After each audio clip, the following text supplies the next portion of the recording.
What's going on, everyone? It's Brody back again with another tennis topic, and today's tennis topic is going to be talking about when is the best time to buy a tennis racket.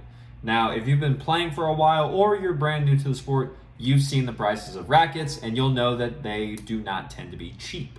So, what I'm going to do is I'm going to highlight 3 key times where I find that usually either rackets are more at a discount or it is just, in my opinion, a better time or the best time to actually get a racket, even if the racket may not be on sale.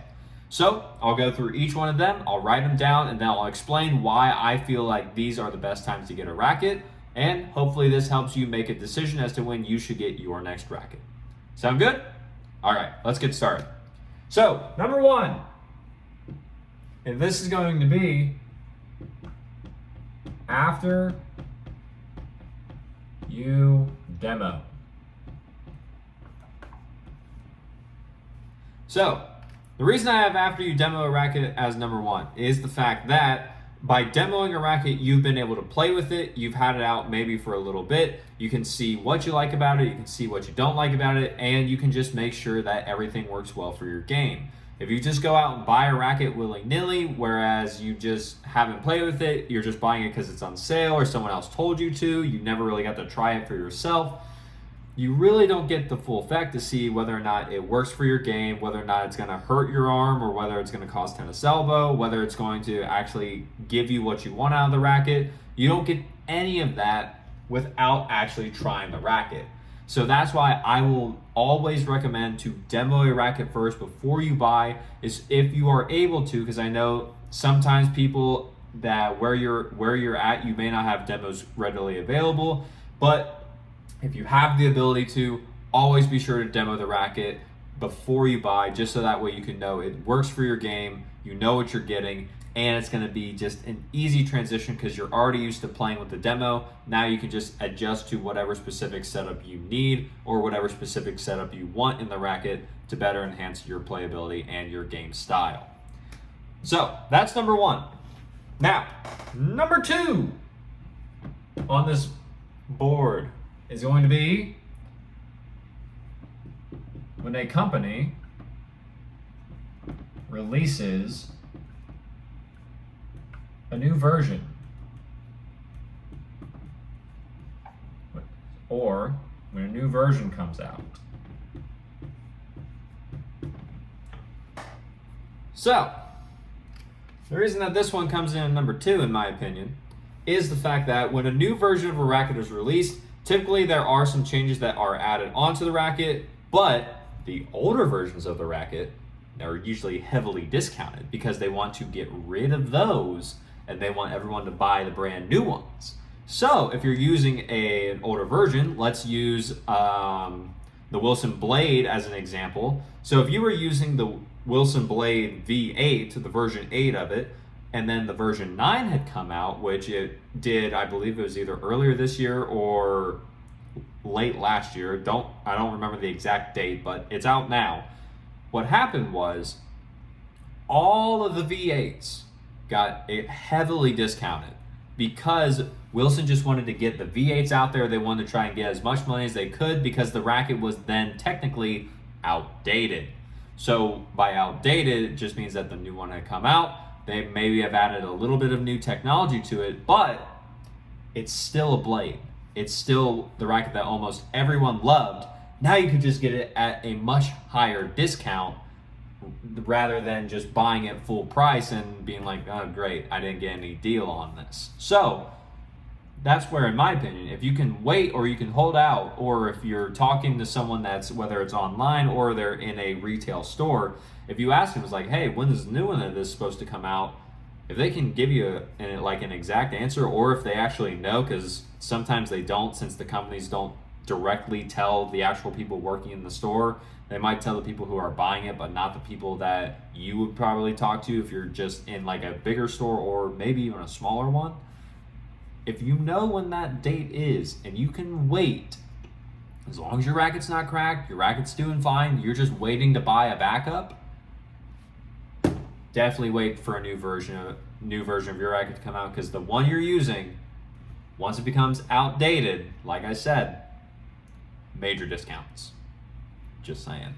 Just saying. So then number 3, we have probably the most common one. This is going to be major holidays. And this is for everyone that is going about trying to find all the best deals looking around there for tennis.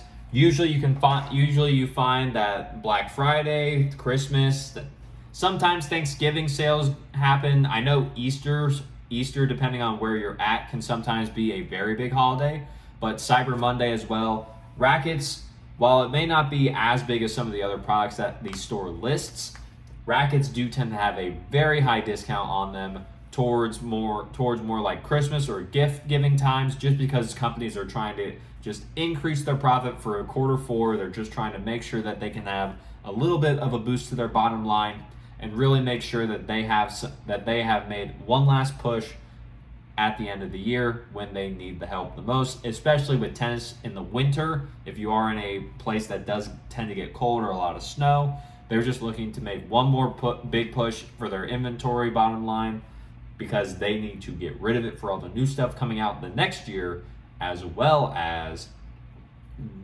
if you're playing in somewhere that's a lot colder, you don't have as much time on court. If there's no indoor courts available, you're not playing as much.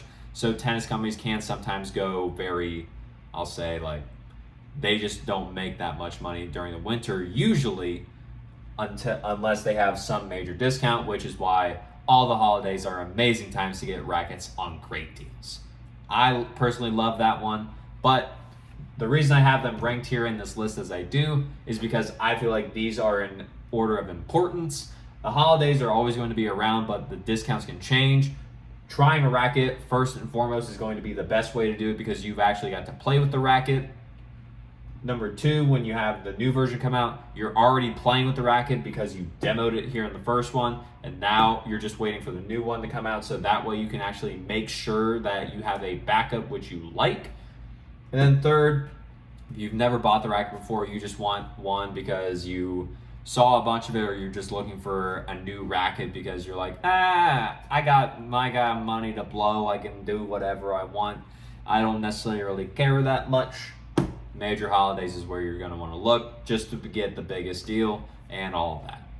So that's pretty much it for my big 3. Now, if you stuck around to this long in the video, I will give you like a little bonus here, and that is going to be this one is a little bit more specific to the area that you live in, and that's going to be tournaments. Now, if you live in an area that has a major tournament for professional tennis, or if you're just someone, or you just live somewhere to where a lot of tennis players and a lot of tennis events are held, especially big tournaments, sometimes the local stores will have or run special deals based off of the tournament, and you can make out of those stores like a bandit. I know some stores where they have items that are as low as $1 on that list, when originally they were like 15 or something, and then they have up to say like 15% off on rackets or 20% off on certain rackets, and it's like insane the amount of deals you can find if you actually go to a place where there's a major tournament happening, and you can actually just go into the store, see what's going on, see what the deal is of that day. Sometimes they might even have reps from the actual companies themselves, to where you can see and talk to them about all the different specs, all the different technologies inside the rackets, just so that you can understand what's going on and see which one may work best for your game as well. And that's why I was like, I'll leave tournaments here as like a asterisk, to where it can happen. It's not the most reliable, but if you are somewhere if you live somewhere that is close to a tournament and local stores take part in it, or want to actually just like promote it a little bit, then you might find that they have a lot of major discounts. I can't speak to all places that have tournaments. I haven't been everywhere in the world that has tournaments, so like I said, take that one with a grain of salt, and that's why it wasn't on the list of the big 3. So with that being said, that's all I got for you today. If you enjoyed the video, leave a like on it, comment down below any more questions you may have, or if you know some other great times for when rackets are going on sale so that other people can know when to look out for, that would be greatly appreciated down in the comments. As well as subscribe to the channel so that we can grow this channel and get the information out there from the people that have it to the people that need it. There's a lot of tennis misinformation in the tennis community, so I took it upon myself to make this channel so that we can get rid of that and get the information out there from the people that have it to the people that need it. And, as always, take care.